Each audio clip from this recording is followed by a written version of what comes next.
You've seen it. Maybe you are the person getting pulled up and down the sidewalk by their dog. Let's talk about ways to keep your arm in its socket so you and your pup can enjoy the walk just a little more. Pam Wiese returns from the Nebraska Humane Society. Good to see you, Hi, Pam. Good to see you guys as well. We're going to talk about it because we all have seen those people getting yanked up and down the sidewalk, right? You know, and we see them every day at the shelter because a lot of dogs have not had a lot of training. So this guy's not a puller, though. He looks like a good dog. No, I decided to cheat today and to bring a dog that actually walks really well on leash. His name is Lucky. He's 11 years old. He is available for adoption. A lot of times older dogs know how to walk on leash and have a little bit more maturity and maybe a little less energy level.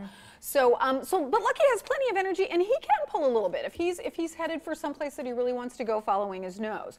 So we do a couple of different things at the shelter. One of the main items that we use at the shelter is called a martingale.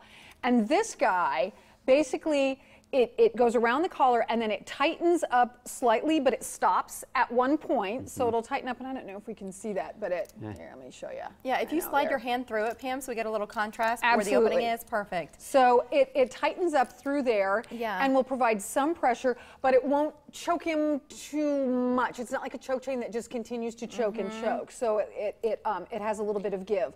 Also, these are great for dogs who like to back out of collars. If you're trying to train your dog to walk and he's going, nope, and he slips his collar, well, that can be a problem. So these guys will tighten up so the dog can't back out of the collar. There we go. That's Lucky is tolerating you Lucky's so well. Such a good boy.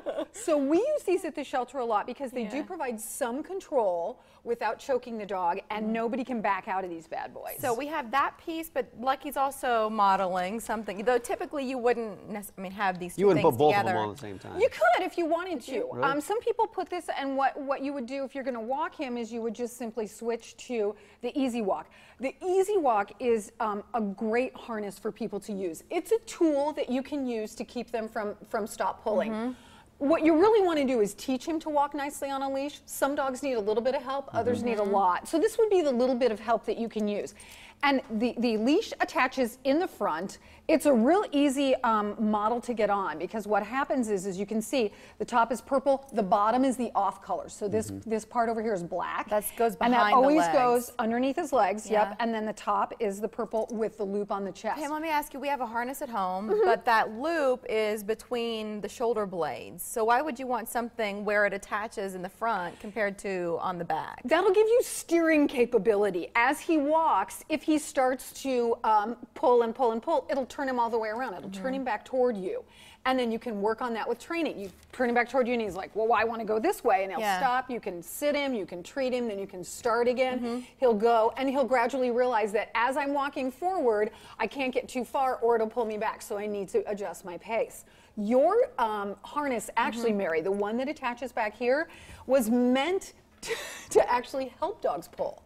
So that can encourage them to pull. However, I know that Jackson has a trachea issue and he needs to have something. Himself. He needs to have something on the back so that it displays across the chest. What is it about those dogs when they're pulling, if they just use a regular collar, their desire to get farther ahead is stronger than their desire not to be choked to death? Absolutely. Because some of them, they're really choking. Why don't they stop? If I'm getting choked, I'm going to stop. And some dogs are just like, oh my gosh, I just need to see this so badly, and kind of adrenaline kicks in. So what you need to do is work with them on getting them to stop, getting them to walk, treating them when they do stop and giving them a little bit of encouragement to slow down and to stop.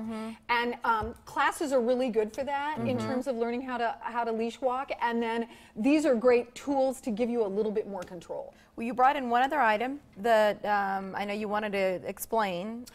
When would you use this? This is a head halter, and what this is, what these guys do, it fits, as you can see, on that over the nose. And I actually could put it on Lucky if he was a little closer. It attaches, it goes over the nose and then it attaches down on the martingale collar. So this part adjusts to slide over. Absolutely. And if you think about it, the easy way to think about it, even though it does provide more control and it gives them some pressure on the nose, you can control an 800-pound horse with a head halter. You know what I mean? Right. So if you think about it on those terms, horse with a halter, dog with a halter 2, over the nose and mouth. If you control the head, you can control the rest of the body. Now, a lot of dogs don't like those. They get on and they try to rub them off, and they really are uncomfortable with them. So your dog needs to get used to using that and needs to realize this is going to be fun when I put this on. I get to go for a walk, and they gradually do, but that's a little bit more difficult to get used to than something like an easy There's walk. a lot of different options out there. Like I said, we use Absolutely. that pinch collar it's metal.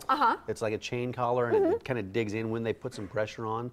We just put it on when they walk. I know some trainers don't necessarily like that. You know, if used properly, pinch collars are absolutely a good option for people, and it sounds like you do. You don't leave it on all the time. You only put it on your dog when he's walking or when they're walking, and that is totally fine.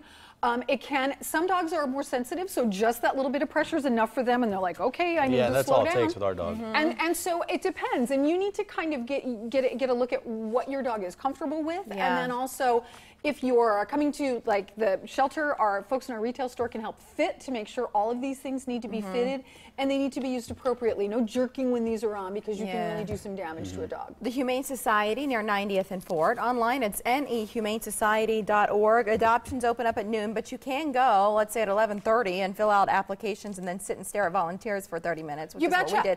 But Lucky's available for adoption, and he's just been awesome. He's a good so dog. mellow. Well, thank you so much. He's a good boy. Good to see you, thanks, Pam Pam. Wiese. Good to see you guys too. We're ready for some live music from two guys who have strong followings, Billy McWiggin and Jimmy Weber. Where you'll find them on stage together and the cause they're playing for. It's all after the break.